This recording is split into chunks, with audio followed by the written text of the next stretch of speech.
Ah, all right. Took a minute for this thing to start up. You might have seen me sitting there just staring blankly at the screen for a little bit, but we're up and running. So today we're talking about how to recover faster. There are a few different ways that we can speed up recovery time, and so we're going to go through them all because you can optimize your recovery using some pretty simple strategies. So that's the topic for today. If you're joining on live, drop your win. We always celebrate wins. We say this at the beginning of every call. So drop your win. I'm not sure which side the chat box is for you guys, but for me, it's over here. So drop your win in the comments and we'll celebrate some wins. My win is I hit a plateau with my weight loss for about 2 weeks. I really, so this is a good example to kind of share briefly. I nailed everything on my plan. I was doing everything that I had given myself. I'm self-coached right now. So I had 3 consecutive weeks of weight drop, weight drop, weight drop. And there were good drops of like one over a pound each. So I was on pace for 5, 6 pounds a month, which is pretty fast. And and then out of nowhere, I went from 1 week to the next. I actually went up a pound and a half, which was just going to be water weight and inflammation, whatever. Because, like I said, I was nailing my plan. It was actually impossible for me to have actually gained weight, keeping up with my step count, all of my training, all of my cardio, all of my nutrition. So weight went up. The next week, weight came back down to where it was 2 weeks prior. So weight, like we came back down to that baseline, made one tiny change, dropped my calories by 80 calories a day, and I'm down another pound and a half this week already. So it's really unpredictable. There's things that like we know will drive the bus forward, but sometimes there's just random things where the body's like, nope, not this week. So if you're listening to this and you're on a weight loss phase right now, just keep that in mind. It's not always going to be linear loss. Sometimes there's going to be weird plateaus that happen. We'll get over them, but it just means the graph is going to do this sometimes. For some people, it does this, but not very many. A few of you. All right, so let's talk about recovery. The main, like, I should preface this by saying you should be sore after your workouts. If you're following the RIRs, the tempos, and the progressive overload, then every single week you should feel sore after your workout.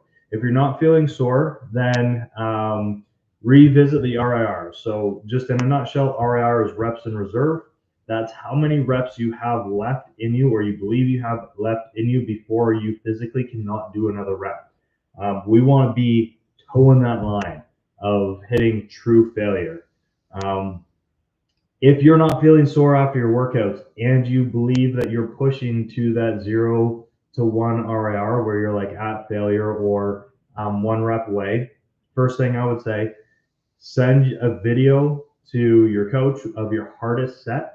Let us take a look and evaluate it. I can tell you a million times over, I've watched my videos thinking that I was like hitting failure. And when I watched the video, I was like, I definitely had more juice in the tank. Mentally, it felt like I was there. But when I watched the video, things were still moving way too easily for me to actually be at that failure level.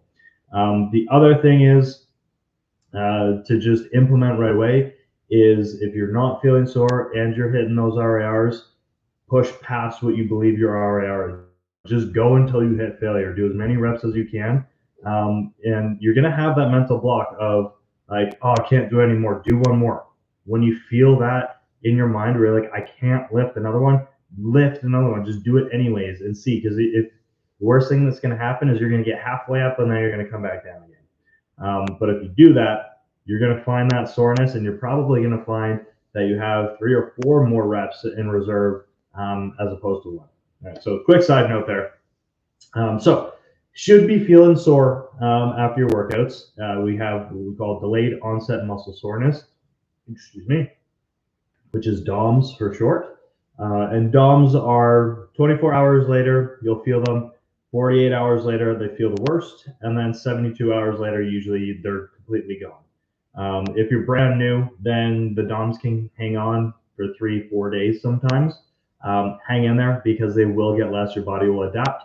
I lift a tremendous amount of weight with my workouts. I've been bodybuilding for a little over 6 years, weightlifting for over 10. And I can tell you that even on my hardest sets where I'm squatting over 300 pounds and like not getting off the floor because I've like totally hit failure, 2-3 days later, I'm good to go. So,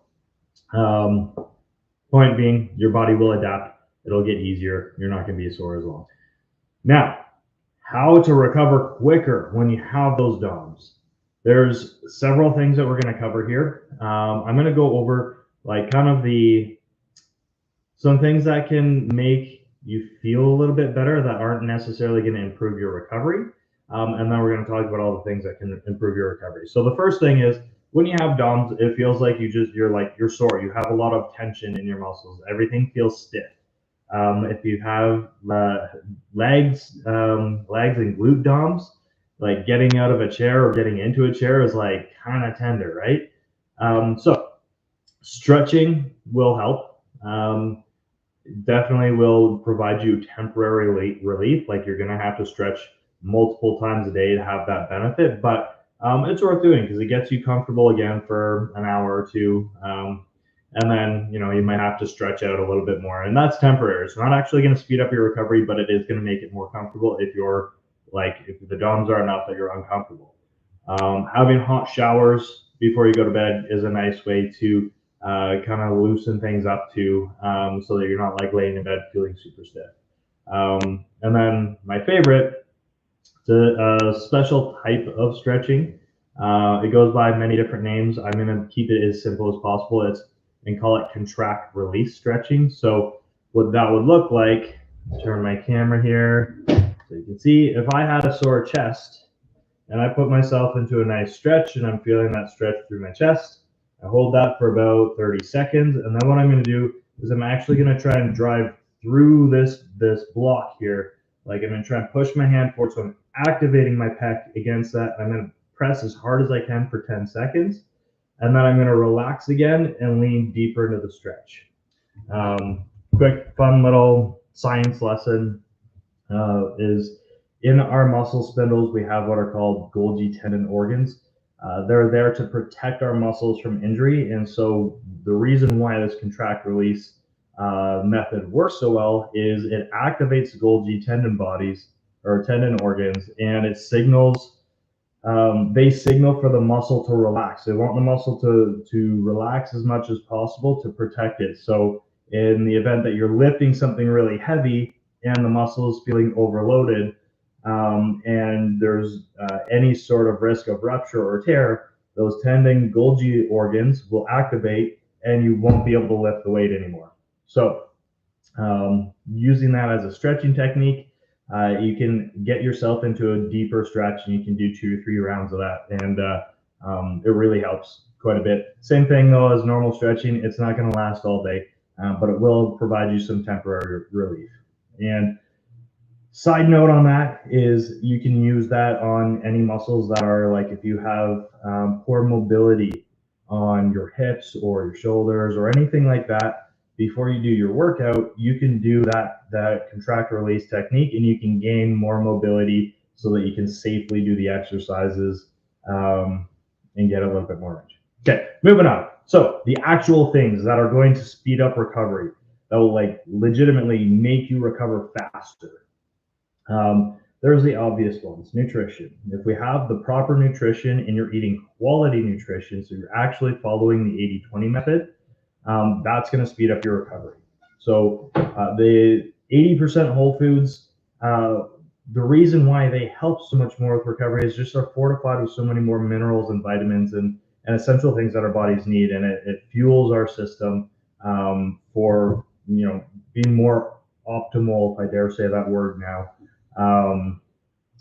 to enhance that recovery, or not even enhance it, just make it like your actual genetic limit on how fastly you can recover. If you have really poor nutrition and you're eating like 60-40 or worse, then you're not providing all the minerals and the nutrients and the micronutrients, not macro, the micronutrients that your body needs in order to recover well. So nutrition is always going to be the first thing. Second thing is your water intake.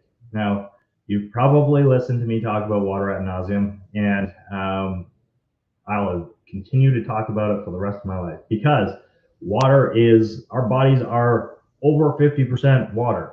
Like 60-70% of us are made up of water.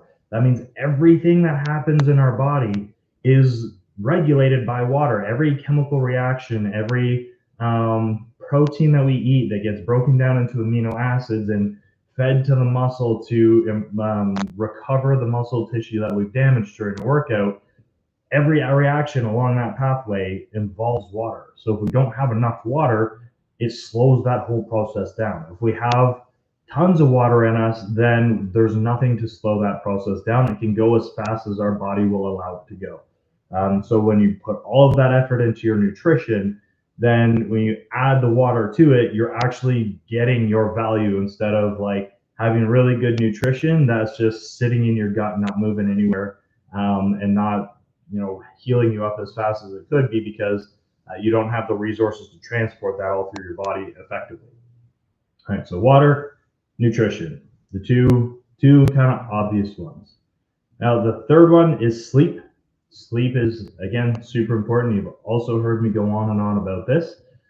Sleep is the only chance that your body has to be in that kind of like comatose state. Like when you're sleeping, your body is like minimal. Our nervous system slows down, our heart rate slows down, our breathing slows down, everything slows down, so that the energy requirements on our body are absolutely minimal. And that means, excuse me, all of the things that we need to do to recover, like all the stuff that needs to move around, all the fat that needs to be taken out of storage and converted into energy to make up the deficit for the next day, all of that sort of stuff, it happens more readily at night when the body has nothing else to do, and it can solely focus on that.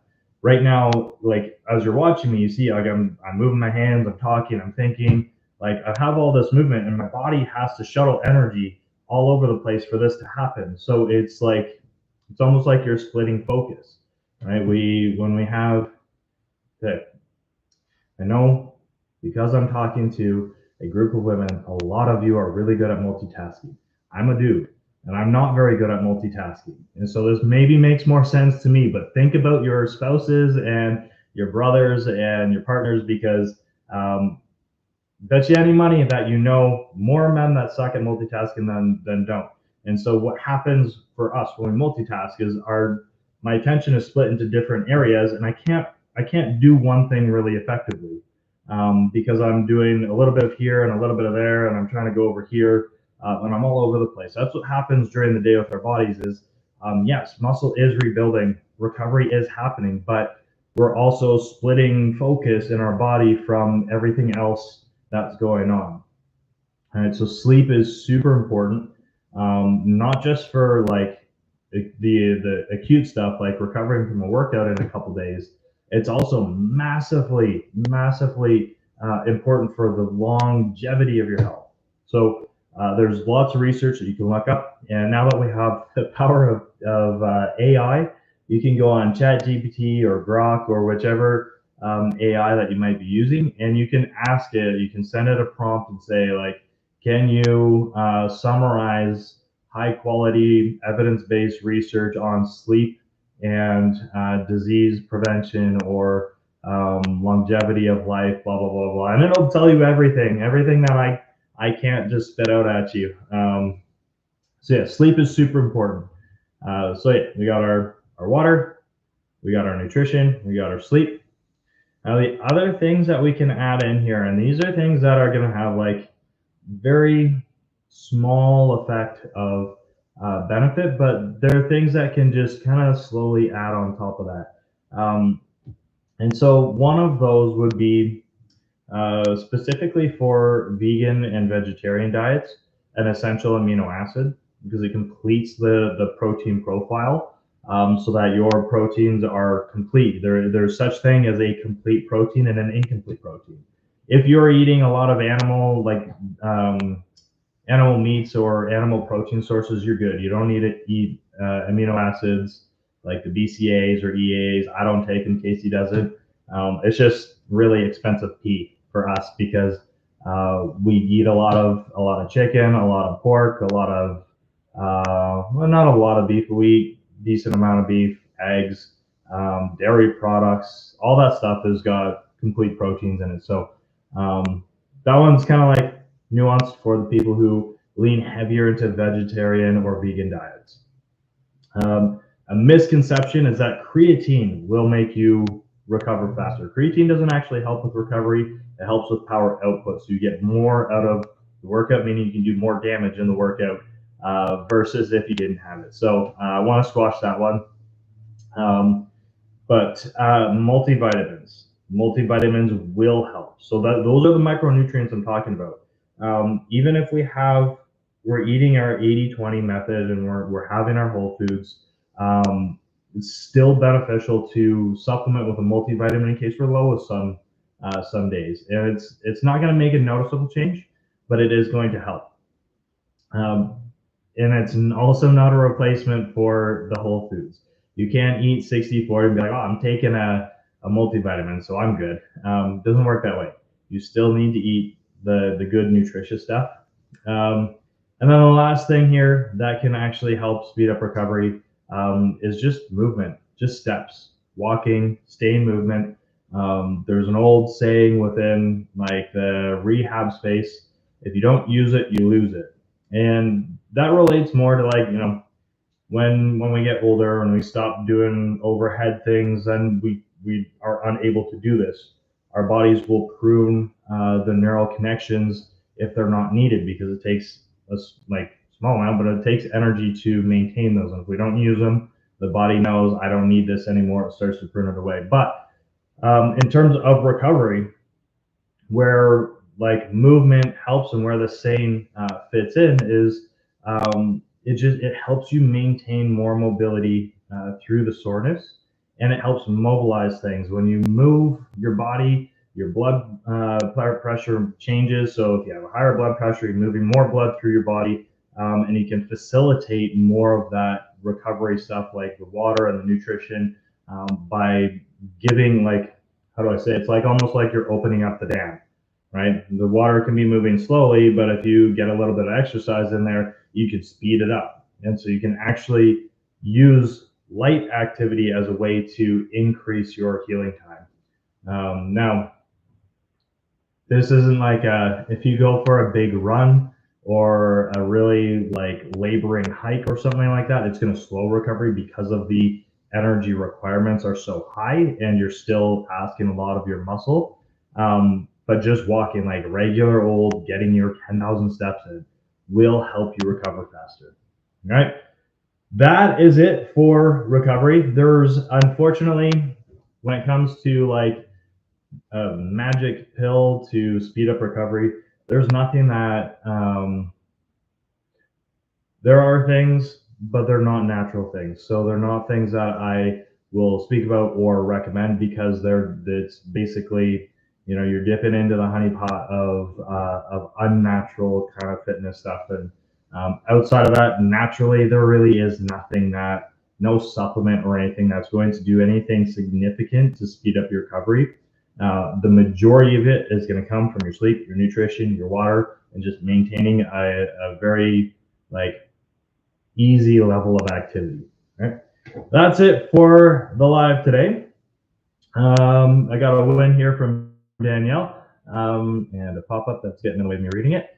Got my workout and a hot yoga class in before noon today. I love it. Love to hear that.